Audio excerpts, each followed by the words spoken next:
Did you know that before a movie gets made, the director has to create a video showing what the film will look like before it even exists? This is called a rip reel. And right now, there's a massive gap between the script and the screen. So I'm building a tool to close that gap using NA10 orchestration and multimodal AI. Here's the problem. Nobody reads a 120-page screenplay. Investors, studios, producers, they all want to see the movie before they put money into it. So what does a director do? They hire an editor to stitch together clips from YouTube, stock footage, even stolen scenes from other films. This costs about $5,000 or more. It takes at least 2 weeks. And here's the worst part, it's a copyright nightmare. One strike and your pitch is gone. I talked to a production manager who's worked on dozens of film projects. She told me this is the bottleneck for indie filmmakers trying to get fun. And this is the gap I'm solving.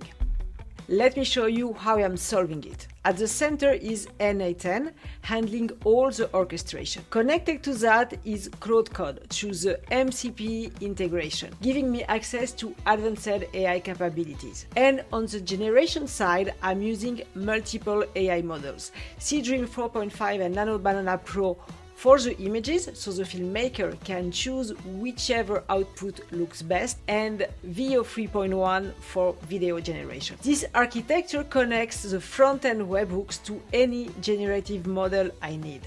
Step 1 is script ingest. The filmmaker uploads a screenplay as a PDF or simply copying the text, and that triggers a webhook in NA10.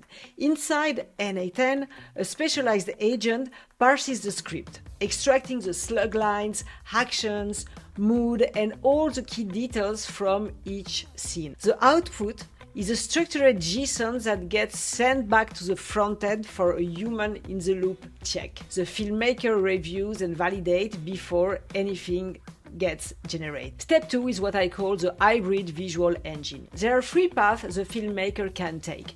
Path A is the model battle. NA10 generates image variants using Seedream or Nano Banana Pro. The user picks the best one. Path B is the prompt loop. The prompt isn't a black box. The filmmaker can modify it, refine it, regenerate until it's perfect. Path C is direct upload. If they already have concept art or storyboard, they can upload those directly. Total flexibility. The director stays in control. Step 3 is unified generation powered by Google VO 3.1. This is a breakthrough. Instead of generating video separately, then hunting for sound effects and dialogues, VO 3.1 generates the scene with audio in a single pass. Video, sound, dialogue, all together. No more fragmented workflows. One model, one output. The final step is assembly. The last NA10 agent acts as the editor. It gathers all the VO outputs, constructs a timeline in JSON, and renders the final cut. What comes out is a complete MP4 file, a professional rip reel ready to show investors. By December 22nd, I'll have a working MVP that takes a screenplay and outputs a video pitch reel. For indie filmmakers who've been stuck in the gap between script and screen, it's time to greenlight. I'm Alexandra and this is ripreel.io. See you in the final demo.